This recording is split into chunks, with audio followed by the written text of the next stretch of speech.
Les suites de l'affaire Pegasus. Israélischen Sicherheitsfirma NSO. المغرب Pegasus. Plein entre le Maroc et NSO. Pegasus. La réplique du Maroc après l'affaire Pegasus. Pegasus. En l'espace d'un mois, cette affaire a failli faire voler en éclats des décennies de bonnes relations du royaume avec ses partenaires. Le Maroc, un pays ami, stable et sur lequel on peut compter. Ces mots sont ceux d'un haut diplomate européen, un sentiment partagé par de nombreuses puissances du vieux continent.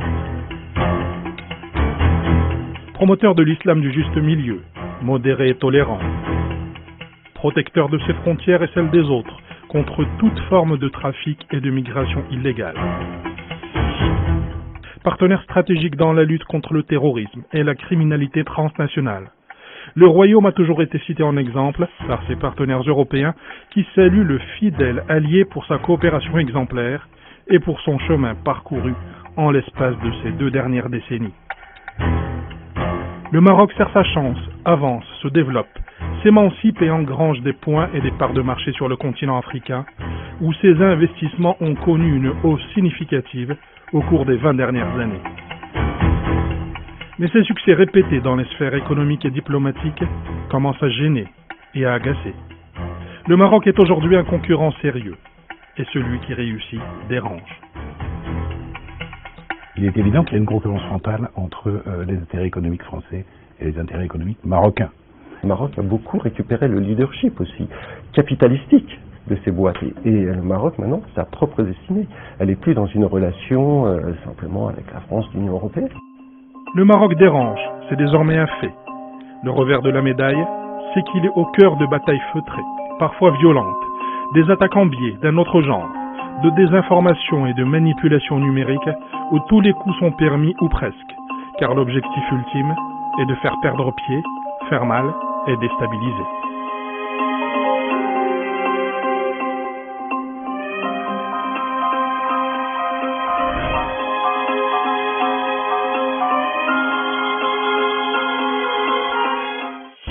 Bonsoir, heureux de vous retrouver pour ce long format consacré à la virulente campagne de presse qui a visé le royaume. En plein cœur de l'été 2021, en plein torpeur estivale et loin de ses nuages hivernaux, une nouvelle tombe comme un coup près.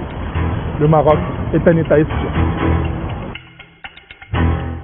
Sans les précautions d'usage, plusieurs médias européens accusent le royaume d'avoir acquis un logiciel israélien, Pegasus, pour espionner des journalistes, des militants, des responsables politiques et même des chefs d'État.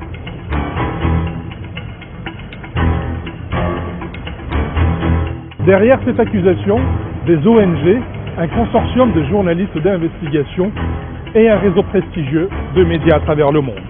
L'affaire Pegasus est née. Pegasus étant le nom d'un listing de 50 000 personnes dont les numéros de téléphone auraient été piratés et espionnés.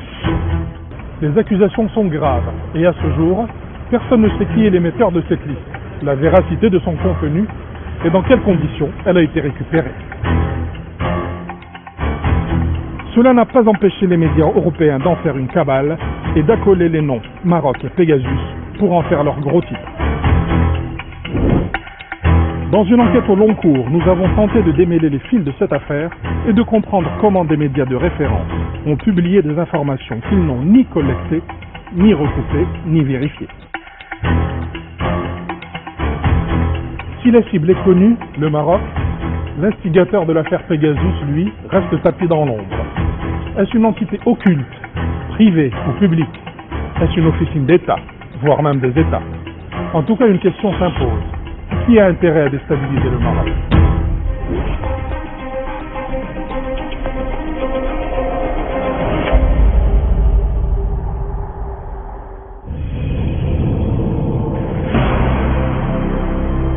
L'affaire surgit le 18 juillet 2021, 12 jours avant le 22e anniversaire de la fête du trône. 17 journaux de référence mondiale publient et relaient la même information accusatrice. Le Maroc est un État espion. Ses services de sécurité ont infiltré et piraté des milliers de téléphones de particuliers. Des numéros de journalistes, de militants, de ministres étrangers et bien plus encore. Même les téléphones du président de la République française, Emmanuel Macron, et du souverain marocain seraient espionnés à travers Pegasus, le fameux logiciel israélien, selon les allégations reprises par la presse internationale. La réplique du Maroc après l'affaire Pegasus. Rabat attaque en diffamation Amnesty International et les journalistes de Forbidden Stories. Adrien Quatennens, espionné dans ses contacts avec toute la France insoumise par une entreprise israélienne avec accord du gouvernement d'Israël, conseillé par un ancien ambassadeur de France en Israël. Pourquoi Jean-Luc Mélenchon cite 3 fois Israël et pas le Maroc? Du côté de l'Élysée, on explique qu'il faut d'abord enquêter pour voir si le Maroc est réellement impliqué dans le ciblage des téléphones portables. Pendant toute une semaine, la presse mondiale, et notamment celle de l'Hexagone, en fera ses choux gras et alimentera le feuilleton de l'affaire Pegasus avec pour cible principale le Maroc. Par la voix de son chef de la diplomatie, le Royaume dément vivement ces allégations, aux allures d'une campagne médiatique orchestrée. La ligne de défense du Royaume est limpide. Apporter des preuves, nous sommes prêts à aller en justice. Aujourd'hui, le Maroc le demande fort et haut, on veut des preuves. Le Maroc n'acceptera pas qu'il y ait une campagne de désinformation, qu'il y ait la mobilisation de supports médiatiques internationaux pour porter atteinte à son image par rapport à une affaire sans fondement et sans preuve scientifique.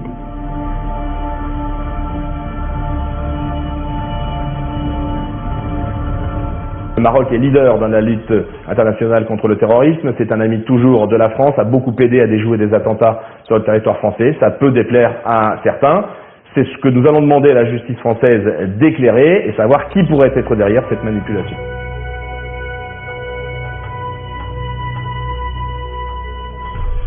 Aucune des publications n'apportera de preuves, encore moins Amnesty International ou Forbidden Stories.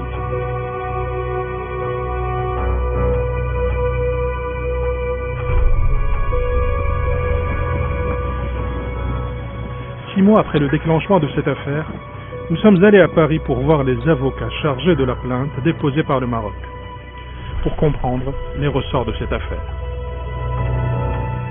Le Maroc sait mieux que quiconque qu'il n'a pas utilisé ce logiciel Pegasus.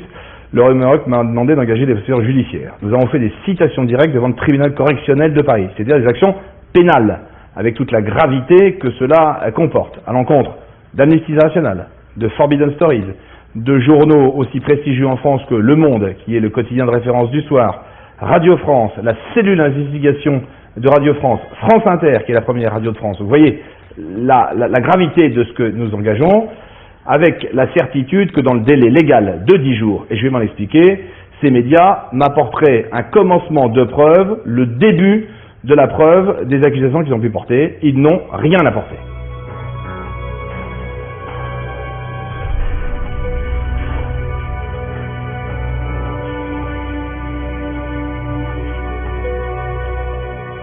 Au moment où je vous parle, on n'a toujours pas, par exemple, la liste des fameux téléphones qui auraient été infectés. Et en fait, qu'est-ce qu'on nous oppose? On nous oppose uniquement des moyens de recevabilité de l'action du Royaume du Maroc.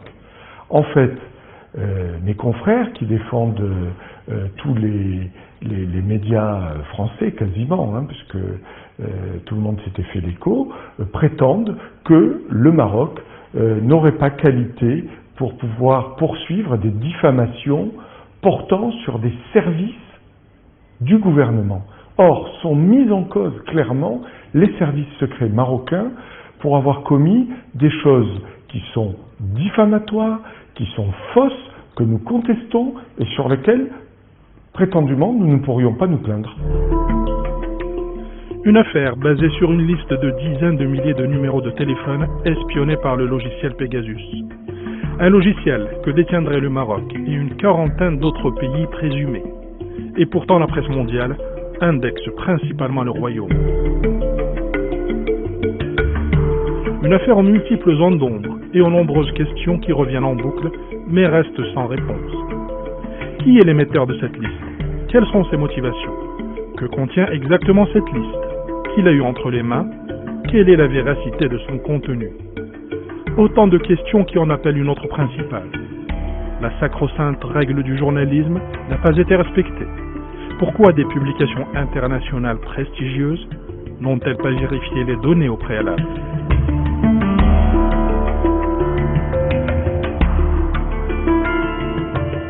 La moindre des choses quand on reçoit des leaks, c'est de regrouper. Après, moi je n'ai pas eu accès à ces leaks. Je ne sais pas qui les a donnés, quelle est la nature des relations entre les journalistes qui ont géré ces leaks et leurs sources. Ça, nul ne le sait. C'est plus facile, c'est facile. Si on vous donne un dossier tout préparé, c'est facile, vous l'exploitez, c'est bien. Vous pouvez comme ça dire, regardez ce qu'on a trouvé. Bon, le problème, c'est qu'un vrai journaliste, il faut qu'il vérifie ses sources et qu'il les recoupe. Mais ça prend du temps. C'est beaucoup de travail. Donc, dans la plupart des cas, c'est vrai que les journalistes, aujourd'hui, ont tendance à prendre le dossier puis le publient tout de suite. Alors, et après, il y a un gros problème, c'est que ça aurait pas dû, on s'aperçoit qu'il y avait des choses qui étaient pas bien. Mais il n'y a pas de liberté d'information sans contrôle de l'information. L'information doit être vérifiée, recoupée, et c'est le métier des journalistes. Et donc, par conséquent, les hommes politiques, comme dans les démocraties, disent « mais c'est très bien parce que ça permet de l'expression directe des réseaux ». Oui, mais l'expression directe n'a jamais été de l'information. Une expression n'est pas une information. Et pour que ce soit une information, il faut que ce soit validé par des journalistes, par des professionnels. Et c'est pour ça que plus il y a d'informations, plus on a besoin de l'existence des journalistes. Les fuites massives des données, du pain béni pour la presse, en ces temps de course médiatique, de dictature du scoop et du clic. Cette course à l'audience et aux ventes se fait souvent au détriment de la vérification de l'information. L'exemple parfait, l'affaire Clearstream, une liste de délinquants fiscaux où le patronyme hongrois de Nicolas Sarkozy figurait en bonne place, pour nuire au candidat à la présidence de la République française. Après enquête, la liste s'est avérée truquée, le parallèle avec la liste Pegasus est permis. Il y a eu une affaire absolument retentissante en France, qui est l'affaire Clearstream, où on avait émis également l'existence d'une liste qui aurait impliqué le ministre de l'Intérieur de l'époque, qui était M. Nicolas Sarkozy. Cette liste était un faux. Mais dans l'affaire Clearstream, par exemple, le problème, bien sûr qu'il y a eu quelque chose. Les listes, elles sont bien sorties, elles ont circulé, les listes manipulées. Hein, mais à partir de là, la vraie question, c'est pas les listes, c'est qui a fait les listes et qui en a fait la promotion dans tous les journaux. C'est ça qui est intéressant, c'est pas le reste. C'est exactement la même chose. Une banque luxembourgeoise où figurent des personnalités suspectées de dissimuler à l'étranger de l'argent de commission occulte. Le nom de Nicolas Sarkozy y figure. Dans le plus grand secret, Dominique de Villepin diligente plusieurs enquêtes sur ces listings. En fait, ces listings sont des faux, mais personne ne cherche alors à stopper la manipulation. C'est ce qu'on reproche aujourd'hui à Dominique de Villepin. Et pourquoi on cite, effectivement, dans tous les pays qui ont acheté le logiciel Pegasus, de ce qu'on connaît, pourquoi on en cite? On cite ceux-là et on ne cite pas les autres. Il faut se poser la question. Et évidemment, on revient dans ce que je vous disais, il y a des gens qui ont intérêt à promouvoir, je dirais, ou à opposer les uns aux autres sur certains pays, en particulier, par exemple, la France et le Maroc.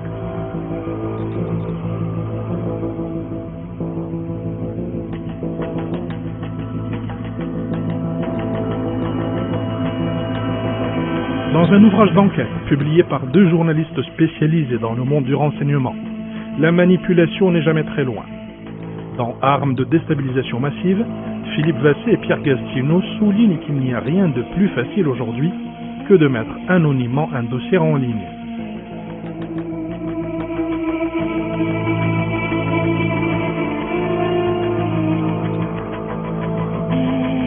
Ce qu'on voulait faire en fait, c'était effectivement raconter l'histoire du dévoiement des fuites massives de données, qu'on appelle leaks en anglais, et c'était un peu de raconter comment au départ des lanceurs d'alerte qui étaient dans une logique vertueuse de vouloir dénoncer des malversations et autres, en fait cette technique a été utilisée de plus en plus par des États, puis par des grands groupes qui se combattaient entre eux pour régler leurs comptes ou dans des grandes batailles commerciales ou des grandes batailles géopolitiques. Et en fait, en partant de ce postulat, dont on avait une certaine connaissance du fait d'intelligence online, en fait, on est petit à petit par couches successives rentré en fait dans dans ces histoires jusqu'à arriver effectivement à des cabinets, des cabinets dédiés au hacking ou dédiés en fait au renseignement privé, qui se sont fait une spécialité en fait d'opérer ce type de manipulation. Revenons à l'affaire Pegasus qui a défrayé la chronique durant l'été 2021. Pegasus étant le nom d'un logiciel espion conçu et commercialisé par NSO Group, une société israélienne. Installé sur un téléphone, ce logiciel permet d'aspirer toutes ces données et d'opérer une surveillance du son, du texte et de l'image à distance. Vendu uniquement à des institutions de sécurité des États pour la surveillance des personnes soupçonnées de crimes graves ou de terrorisme. Ce logiciel d'espionnage aurait servi aussi à d'autres fins.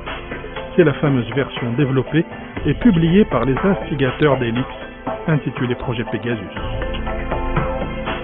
Une liste de 200 000 numéros, réduite à 50 000 numéros, qui seraient espionnés par une douzaine de pays, dont le Maroc, et qui écouteraient des opposants, des journalistes, des militants et de hauts responsables de pays tiers. Pour le Maroc uniquement, le chiffre de 10 000 numéros de téléphone espionnés a été annoncé. C'est à Berlin que cette liste de numéros aurait été remise à l'organisation Forbidden Stories en la personne de Laurent Richard et à Claudio Guarnieri, chef du Security Lab d'Amnesty International, chargé de l'authentification du piratage des appareils. Le labo apportant ainsi sa caution scientifique. Mais il y a un hic. Sur les 50 000 numéros de la liste, moins d'une centaine de smartphones seulement ont été analysés par le Security Lab d'Amnesty International. Nous sommes loin des standards de la démarche d'analyse scientifique. Selon un expert informatique, les règles n'ont pas été respectées et des conclusions hâtives ont été tirées. Quand j'ai dit que 98% des conclusions sont naïves, je parle strictement en termes d'attribution. Quand on essaye de deviner qui est responsable pour le piratage de certains smartphones, etc. Et c'est là où l'évidence qui a été publiée par Amnesty International et ses partenaires est tout simplement insuffisante. En tant que chercheur, j'essaye juste ici de garder un standard de recherche qui est élevé. J'essaye de faire façon que l'abus des recherches et l'abus de l'évidence soit impossible pour des buts politiques ou des buts qui ne sont pas supportés par cette évidence. Voyons maintenant ce que représente Forbidden Stories, un réseau de journalistes rassemblés en consortium de médias internationaux chargés d'enquêter massivement. Sur la page de leur site, on peut lire aussi qu'il s'agit d'un projet à but non lucratif qui dépend du soutien financier d'organismes philanthropiques ainsi que des dons du public. Installés à Paris, leur siège social est situé près des Champs-Élysées, mais rien n'indique la présence de Forbidden Stories dans l'immeuble. Ni plaque, ni boîte aux lettres, ou nom à l'entrée. En possession des listes du projet Pegasus, Forbidden Stories se fait fort de les distribuer à son réseau de journalistes à travers le monde. L'emballement médiatique peut commencer, sans preuve. Alors, je serai très prudent sur d'abord l'origine de l'établissement de ces listings et autres. On attribue ça au Maroc, moi je reste prudent. Certains disent que ça peut être un contre-feu, on donne les indices qui mènent vers le Maroc pour cacher l'origine réelle. Bah disons que c'est trop facile. Dans le monde de l'espionnage, les évidences n'existent pas. Le colonel moutarde, le poignard dans la cuisine. Ouais, vous n'y croyez pas? Pas trop.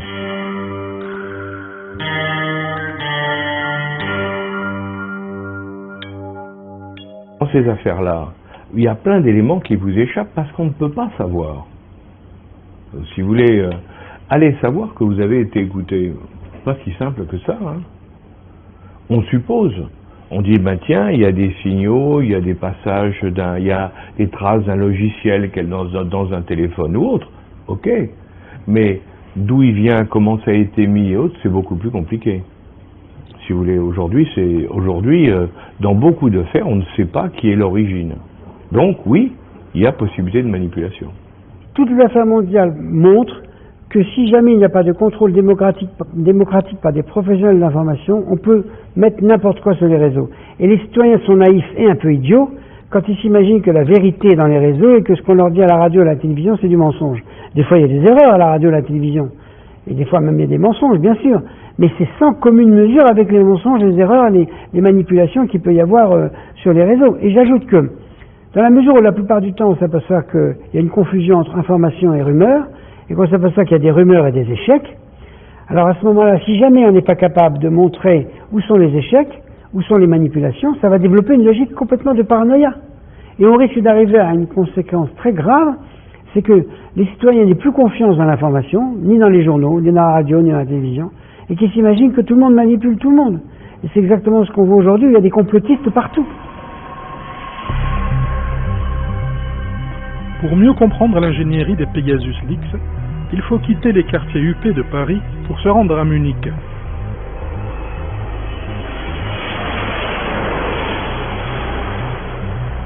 Capitale de la Bavière, l'un des plus riches Länder d'Allemagne. C'est à Munich que se trouve l'un des grands quotidiens régionaux du pays, le Süddeutsche Zeitung, dont le département d'enquête confié à Bastian Obermeier et à Frédéric Obermeier a publié les premiers articles de l'affaire Pegasus simultanément avec d'autres médias, dont le quotidien français Le Monde, le 18 juillet 2021.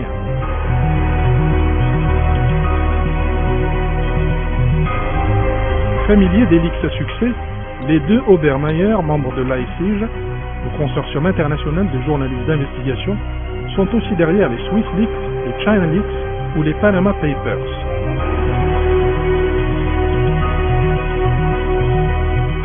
« 11,5 millions de documents jamais totalement rendus publics et qui présentent des aspects relativement curieux pour être signalés. » Je vais vous donner un exemple qui est fascinant. Il y a eu les Panama Papers, et puis vous avez vu récemment, il y a encore eu d'autres papers qui sont sortis. Bon. Il y a un truc que personne n'a regardé là-dedans. On vous a dit, formidable, les Panama. On sait maintenant des gens qui sont, ou des sociétés malhonnêtes, qui sont dans les paradis fiscaux et autres. Ok. Est-ce que vous avez regardé les pays concernés, les gens des pays concernés? Incroyable mais vrai, il n'y a pas un Américain dans les Panama Papers. Donc ça veut dire qu'il n'y a pas d'Américains qui ont mis de l'argent dans les paradis fiscaux. Et dans la dernière qui est sortie, la nouvelle campagne de Papers qui est sortie, même chose, toujours pas d'Américains. Bon ben moi, quand je vois ça, je dis bon ben ça va. Donc ça vient forcément d'une société ou de groupes de pression américains qui sont en train de faire cette opération pour déstabiliser les autres pays. Et entre parenthèses, sur cette affaire de Papers, vous qui êtes journaliste, c'est très intéressant de regarder le consortium, puisqu'il y a un consortium de journalistes, mais il faut regarder qui a financé les journalistes. Et là, vous comprenez tout de suite pourquoi il n'y a pas les Américains. Donc oui, là on est en plein dans le leak. Difficile de connaître tous ceux qui financent l'ICIJ, mais on retrouve souvent des fondations américaines et européennes parmi les donateurs principaux. Pour en savoir plus, nous avons contacté Bastian Obermeier et Frédéric Obermeier pour comprendre cette ingénierie des fuites massives de documents et connaître les heureux récipiendaires de tous ces leaks qui défraient la chronique. Sauf que toutes nos questions ne trouveront aucun écho car nos mails successifs et nos propositions de rendez-vous resteront sans réponse. Une fuite massive de données, c'est avant tout une opération clandestine, comme l'expliquent Philippe Vassé et Pierre Gastineau dans leur ouvrage sur le sujet.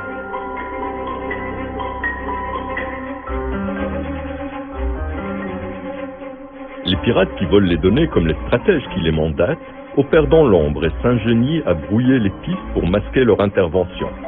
Mais pour atteindre leur objectif et déstabiliser leur cible, ces cybercommandos ont besoin d'un relais qui soit public, un site internet ou mieux, un journal à la réputation bien établie qui publiera les documents piratés, authentifiera leur contenu et développera à l'attention du public non averti les informations gênantes qu'ils contiennent.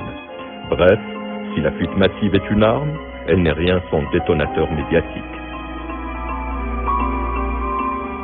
La presse avide de scoop et sans effectuer le travail journalistique de rigueur s'empresse donc de publier des informations non vérifiées et à la provenance inconnue, Certains parlent de dictature des leaks. Les leaks font la loi. Bien sûr que non, que ce n'est pas le synonyme de la vérité. Bien sûr que non. Ne vaut qu'une information validée. Ça prend du temps, ça coûte de l'argent, mais ça préserve l'information. Là, tout est gratuit, tout est accessible, tout est payé, on ne sait pas par qui. Et comme par hasard, c'est que des rumeurs, que des dénonciations.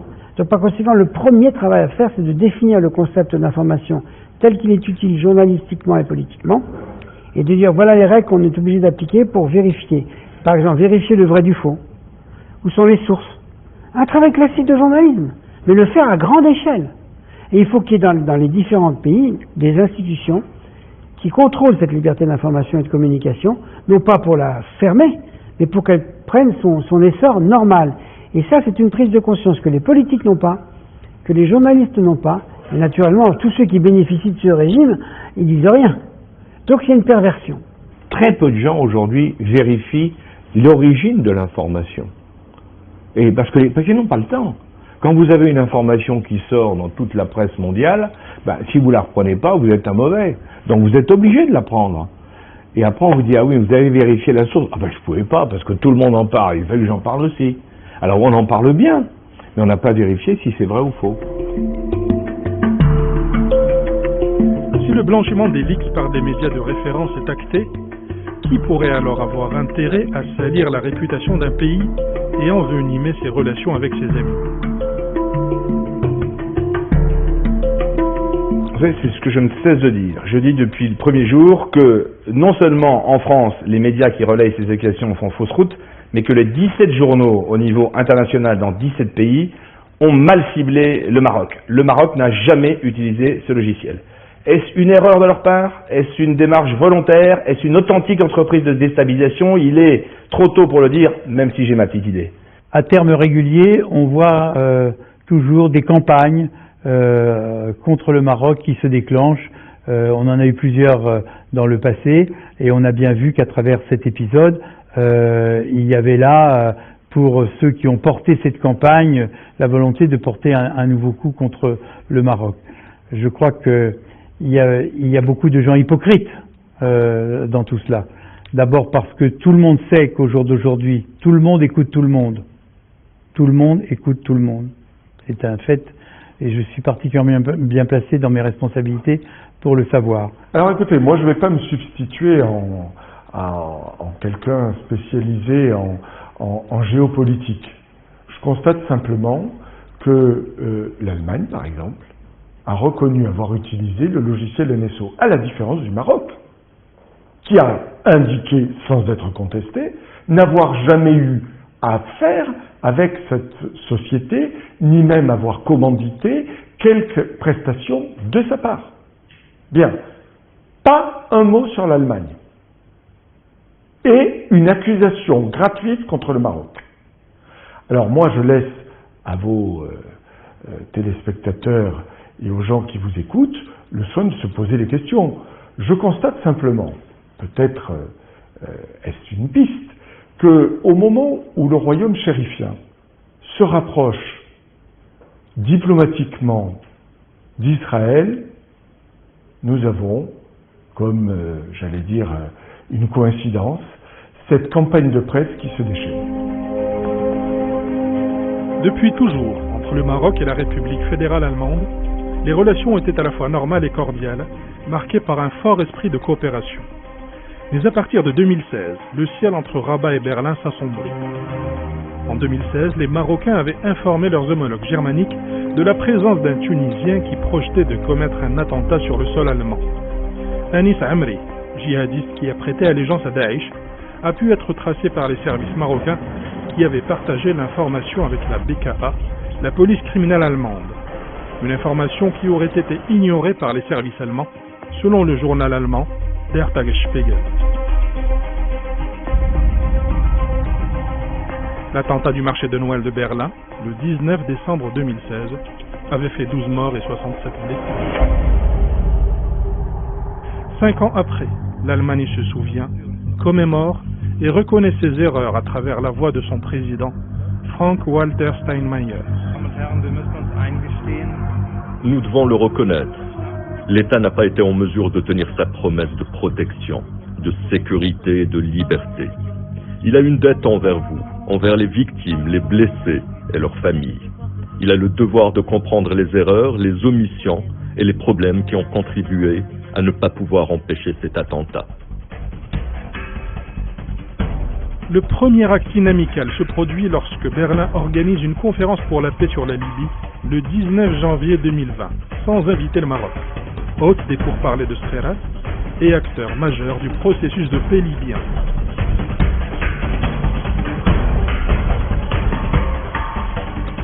Le 19 novembre 2020, une fuite d'un rapport confidentiel d'un think tank allemand remet le feu aux poudres.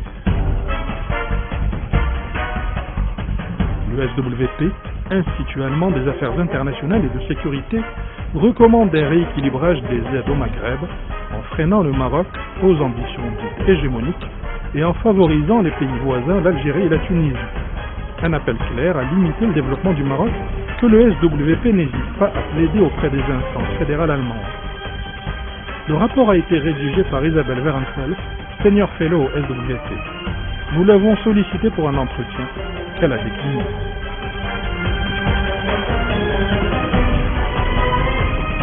Le SWP est notoirement financé par des institutions publiques allemandes, mais il se veut indépendant.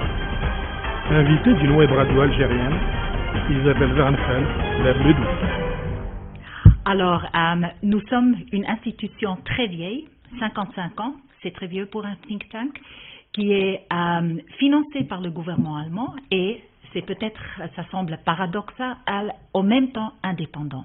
Nous faisons de la recherche, comme notre nom le dit, sur les affaires internationales, sécurité globale, et nous sommes plus que 70 chercheurs qui sont permanentes. Puis il y a des doctorants, puis il y a des chercheurs visiteurs, alors nous sommes très grandes et nous travaillons, nous donnons des conseils politiques à la classe politique allemande. Alors ça, c'est notre but, d'avoir un impact sur les décisions de la classe politique allemande. Parfois, on écoute une phrase, un ministre prend une phrase qu'on a écrite et il l'utilise dans un speech, ou encore plus, on le voit dans des papiers stratégiques, on voit que quelques parties de ce que nous avons dit étaient prises. Mais souvent, ça prend beaucoup de temps, alors c'est pas un mesurement strict. Dans le fameux rapport du SWP sur le Maghreb, Isabelle Wehrenfels semble regretter le leadership du Maroc sur ses voisins algériens et tunisiens. Une étude qui évoque la politique africaine réussie du Maroc en Afrique, faisant du royaume un État influent sur le continent. Et ce rapport est intéressant parce que les trois quarts du rapport sont finalement constatent ce que tous ceux qui suivent les affaires entre le Maroc et l'Afrique subsaharienne savent. C'est-à-dire que le Maroc a 5 ou 6 longueurs d'avance sur l'Algérie et la Tunisie, ces deux voisins du Maghreb central, si je puis dire, en matière de politique africaine, en matière d'investissement, en matière de coopération économique, en matière de soft power et d'influence culturelle, spirituelle, dans la plupart des pays d'Afrique subsaharienne, en tout cas en Afrique de l'Ouest et en certaine mesure en Afrique centrale.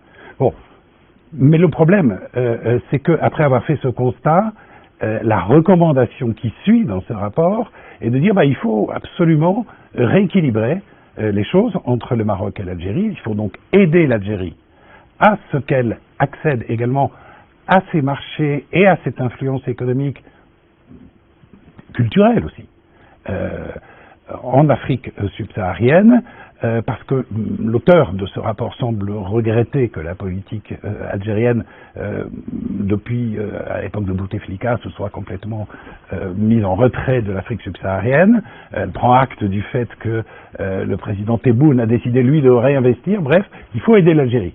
Il faut aider l'Algérie, et aider l'Algérie, ça veut dire que ça ne se fait qu'au détriment du Maroc. Dans ce rapport, il est clairement souligné que le Maroc a énormément étendu sa présence en Afrique subsaharienne au cours de la dernière décennie, surtout sur le plan économique. C'est l'un des plus grands investisseurs africains du continent. Les Marocains sont très présents. Ils ont pris la place aussi de banques françaises qui étaient sur le terrain. Pourquoi ? Parce que nos grands groupes, nos banques ne sont peut-être n'ont peut-être plus la même appétence pour le continent africain. Elles sont guidées aussi par des critères prudentiels et aussi des niveaux de rentabilité que leur demandent les directions financières, qui fait que face aux incertitudes des marchés africains ou de la demande de pénétration longue que nécessitent ces marchés-là, ça devient un petit peu plus difficile. Il faut pouvoir bouger l'écosystème entrepreneurial français pour redonner de l'appétence pour ces marchés-là, mais en attendant, le Maroc a avancé ses pions, et petit à petit. Que le Maroc ait conquis une position de leadership dans cette région, j'allais dire tout le mérite lui en revient. Le Maroc ne dispose pas a priori de ressources énergétiques autres que la nature, mais c'est par sa volonté à la fois d'ouverture, de tolérance, de mobilisation de ses forces économiques qu'il est arrivé à cette position. Et je pense que la dimension de progrès démocratique qui a été accomplie avec des difficultés, avec des zones d'ombre, mais quel pays n'en a pas? Tout ceci fait qu'effectivement le résultat est très positif et suscite certainement l'envie ou dérange des habitudes ou un concept plus général où on pensait que tous les pays du Maghreb se valaient. Or, par la politique étrangère particulièrement dynamique et avisée de Sa Majesté dans le reste de l'Afrique, le Maroc a conquis une position enviable. Le think tank allemand va plus loin et engage l'Union européenne à considérer ces tendances comme une opportunité pour l'intégration africaine et la coopération triangulaire entre l'UE, le Maghreb et l'Afrique subsaharienne. Cela pourrait contrecarrer le sentiment d'inutilité croissante de l'Algérie, renforcer l'économie tunisienne et relativiser les ambitions hégémoniques du Maroc. Ce que ne dit pas le rapport, mais qu'il sous-entend, c'est que Berlin souhaite s'implanter au Maroc, porte de l'Afrique. Alors il faut bien avoir à l'esprit que ça vient d'un think tank allemand qui est d'une certaine façon la voix de son maître, c'est-à-dire de la diplomatie allemande, qui par ailleurs cherche à chasser, disons-le de manière plus, vertement, les positions françaises. Et que ce rapport ne visait pas forcément que le Maroc, elle visait le fait qu'un partenaire important de la France est le deuxième partenaire économique après l'Espagne, était pas forcément dans l'objectif allemand, dans le sens où les Allemands essayent de vendre un certain nombre de matériels, je pense notamment au matériel militaire, je pense notamment au fait que l'Allemagne, qui veut être le premier partenaire des pays africains, et notamment ouest-africains, a face à lui un solide ancrage encore de la France, et je lis ce rapport, non pas comme une critique par rapport au Maroc, mais une critique par rapport aux amitiés que le Maroc a et aux coopérations historiques que le Maroc entretient avec les pays du sud méditerranéen.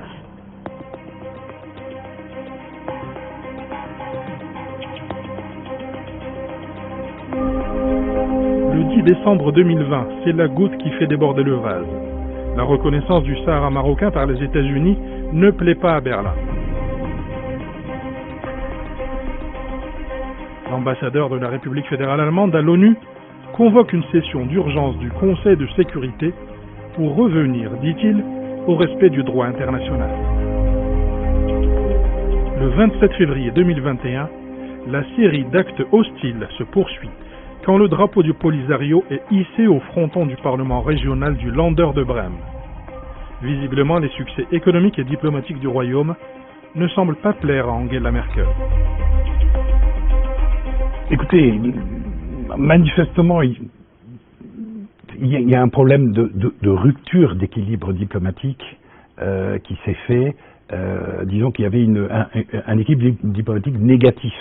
À partir du moment où les États-Unis, qui sont quand même la première puissance mondiale, reconnaissent la marocanité du Sahara, avec l'effet d'entraînement que cela peut avoir sur d'autres pays, ça peut poser problème à ceux qui ont intérêt à ce qu'il y ait effectivement une sorte d'équilibre qui paralyse le conflit et qui le fasse durer de manière pratiquement indéterminée.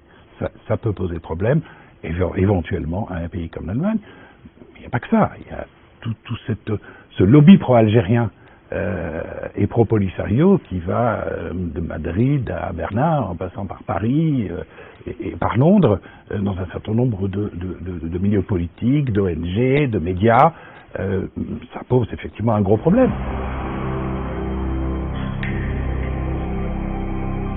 Dans la série des tensions, et pas des moindres, figure le cas de Mohamed Hajib.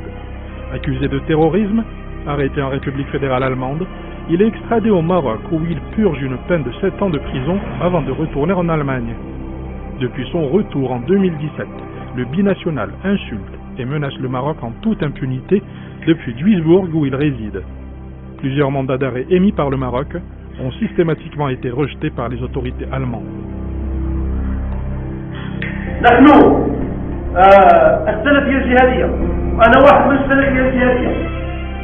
protection et la bienveillance dont semble bénéficier Mohamed Hajib et d'autres extrémistes sur le sol allemand interrogent. Et pas seulement en Allemagne. Un reportage d'enquête exclusive diffusé sur la chaîne française M6 avait carrément parlé d'un Germanistan au cœur de l'Europe. Durant la guerre, un grand nombre de Syriens a fait des demandes d'asile pour l'Europe. Beaucoup de ces types en ont profité. Aujourd'hui, ils sont déguisés en personnages bien différents de ceux qu'ils sont, avec des faux passeports. C'est possible qu'ils puissent passer en Allemagne ou en France? S'ils ont de l'argent, et ils en ont souvent, c'est possible.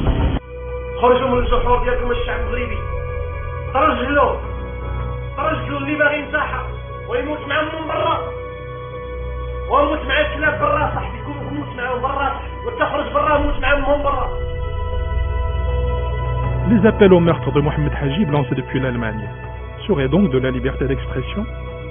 Serait-il protégé et informé par une officine allemande? L'hypothèse devient plausible lorsque le provocateur menace publiquement sur YouTube et annonce des révélations désastreuses, imminentes, sur le Maroc. Une annonce postée 3 jours avant que l'affaire Pegasus n'éclate.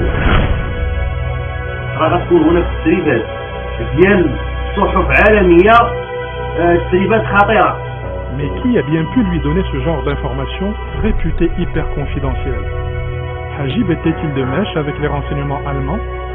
Comment aurait-il pu savoir le déclenchement de la campagne médiatique 72 heures avant tout le monde?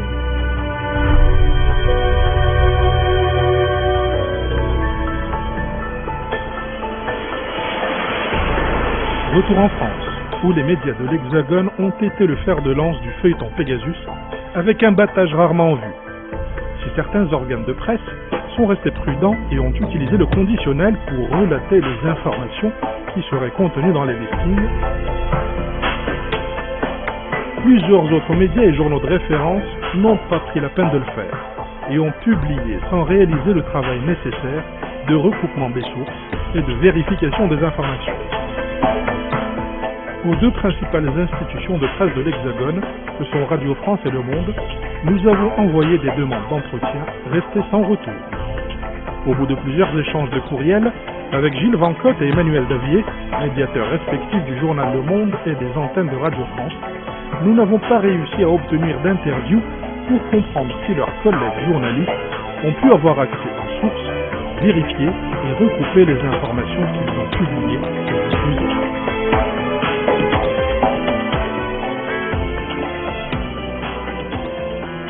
Je pense qu'il y a deux choses qui jouent. Ça coûte cher de faire des enquêtes. Donc par conséquent, les journaux veulent faire des économies. Et ensuite de ça, il y a la concurrence qui est terrible entre journaux. Et donc ils se disent, si moi je vais plus vite que lui à sortir la nouvelle, je vais gagner. C'est le principe de la concurrence inadaptée pour la presse. Parce qu'une information, elle pourrait apparaître 24 heures après, sans problème. Mais dans la concurrence des médias entre eux, ils préfèrent publier quelque chose qui n'a pas été contrôlé pour essayer d'avoir l'audience. Et donc par conséquent, il va bien falloir un jour ralentir cette espèce de folle pression de la vitesse, de l'argent, de la concurrence, et dire que le sentiment de la vérité est plus important. Surtout que derrière la vérité, c'est la question de la confiance. Si vous et moi on a la confiance dans des journalistes qui nous parlent ou qui écrivent, tout va bien. Si jamais on se met à plus avoir confiance en eux, là ils peuvent raconter n'importe quoi, on ne croira pas. Là il y aura encore plus de manipulation. Autrement dit, sur une démocratie, il faut la liberté d'information et de communication, il faut les droits de vote, le droit à l'opposition, autrement dit avoir un fonctionnement normal, une opposition de majorité, des alternatives, et laisser le jeu de la politique. Mais ne pas s'imaginer qu'une information gratuite, accessible n'importe comment de chez soi, est démocratique, et penser que les journalistes sont tous des menteurs et que les hommes politiques sont tous des menteurs. Quelque part, les hommes politiques et les journalistes, ils ont un intérêt commun, que le peuple croit quand même que la démocratie et que l'information et que la vérité s'émissent.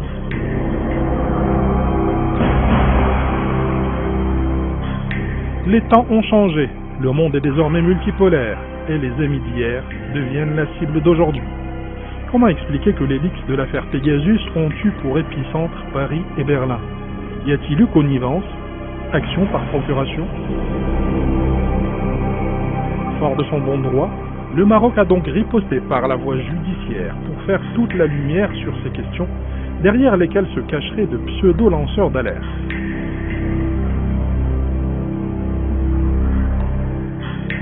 Dans les attaques, si vous voulez, vous avez 3 types d'attaques, ou du moins 3 types de lanceurs d'alerte, et dont un est un vrai lanceur d'alerte et les autres ne le sont pas du tout. Alors, quel est le premier? Lanceur d'alerte, le vrai, c'est-à-dire celui qui voit quelque chose qui le révolte, qui le scandalise, qui trouve ça inadmissible, et qui va en toute bonne foi le raconter. Le deuxième, c'est plus du tout la même chose. C'est des gens qui veulent se venger. Et si les premiers, c'est à peu près 30%, les autres, c'est aussi 30%. Ceux-là, ils veulent se venger de quelque chose qui s'est passé dans leur entreprise ou dans leur environnement et qu'ils trouvent inacceptable pour eux. Le troisième, ce sont ceux qui vont être payés par une autre entreprise ou un autre État pour lancer des informations qui vont déstabiliser. Mais ces gens ne sont pas des lanceurs d'alerte, ces gens sont des journalistes professionnels, astreints à de vraies règles, c'est-à-dire qu'on doit vérifier ses sources, on doit respecter le contradictoire et on doit avoir des preuves en main avant de publier quoi que ce soit. Ils se sont affranchis de toutes ces règles les plus élémentaires. Ces gens ont enfreint la charte des journalistes français et internationaux. Ces gens ne sont pas dignes de porter la carte de presse dont ils se prévalent. Les lanceurs d'alerte, je ne suis pas hostile aux lanceurs d'alerte, mais là, on n'est pas avec des lanceurs d'alerte, on est avec des journalistes. C'est quand même pas tout à fait la même chose. On ne poursuit pas, par exemple, un salarié de la société NSO qui aurait dit quelque chose ou qui aurait révélé des faits. C'est pas notre objectif. Nous, on poursuit des médias d'information qui présentent des faits comme étant une information vérifiée et validée. Eh bien, puisqu'elle est vérifiée et qu'elle est validée, qu'on nous la porte, qu'on nous la soumette et qu'on en discute. Ça, c'est quand même juste, me semble-t-il, la base dans un système démocratique où précisément il existe une liberté de la presse, mais également des limites à cette liberté de la presse. Pegasus brandit comme un chiffon rouge. On n'hésite pas à qualifier d'État voyous les détenteurs de ce logiciel espion. Mais à regarder de plus près, on s'aperçoit que les services de sécurité allemands et espagnols détiennent bien ce logiciel et l'utilisent en se gardant bien de le dire et de l'ébruiter, jusqu'à ce que la presse s'en empare et s'en fasse l'écho. Pour sa part, la France affiche un silence embarrassé et au lieu d'engager un bras de fer avec l'entreprise israélienne NSO, l'Élysée préfère négocier directement avec Israël sa protection de données et reçoit Yair Lapid en novembre 2021. Interrogé par le quotidien Le Monde sur l'espionnage du téléphone du président Macron, le chef de la diplomatie israélienne clôt le différend et déclare « Les pirates qui volent les données comme les stratèges qui les mandatent opèrent dans l'ombre et s'ingénient à brouiller les pistes pour masquer leur intervention. Mais pour atteindre leur objectif et déstabiliser leur cible, ces cybercommandos ont besoin d'un relais qui soit public, un site internet ou mieux, un journal à la réputation bien établie qui publiera les documents piratés, authentifiera leur contenu et développera à l'attention du public non averti les informations gênantes qu'ils contiennent. Bref, si la fuite massive est une arme, elle n'est rien sans détonateur médiatique. » La vertueuse indignation contre le Maroc de ce grand quotidien du soir français, je n'ai pas vu le même quand on a découvert que les Français étaient écoutés par les Néerlandais, qu'on n'a pas fait la même chose qu'on a découvert que les Français avaient été écoutés par les Allemands, et ainsi de suite, puisque ces affaires d'écoute, il y en a tout le temps, depuis des années, et quand je dis des années, des dizaines d'années. On sait très bien, par exemple, que les Américains écoutent à travers la NSA tout ce qu'ils peuvent. Et quand ils sont pris, on change d'endroit. C'est-à-dire qu'on en prend un autre, on prend un autre logiciel, on prend un autre pays, puis on fait la même chose. Sur cette affaire d'écoute, le président français choisit la carte de la négociation discrète. L'ex-chancelière Angela Merkel, elle, monte au créneau et déclare sans ciller qu'il ne faudrait pas mettre ce genre de technologie entre toutes les mains. Une technologie qui ne serait autorisée qu'entre les mains des puissants. Est-ce bien la vision de la démocratie qu'elle défend ?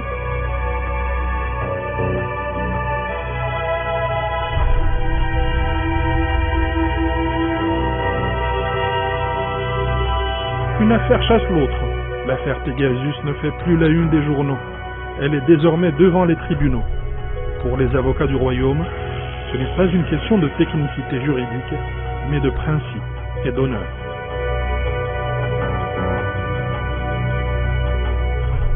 Pour moi, il n'y a strictement aucun problème de recevabilité. Tout ça, c'est un artifice de procédure qu'essayent de soulever nos adversaires. On fait un écran de fumée. On essaye d'agiter une éventuelle irrecevabilité pour essayer de ne pas avoir à répondre au fond de ces accusations. Car sur le fond, on n'a rien à dire.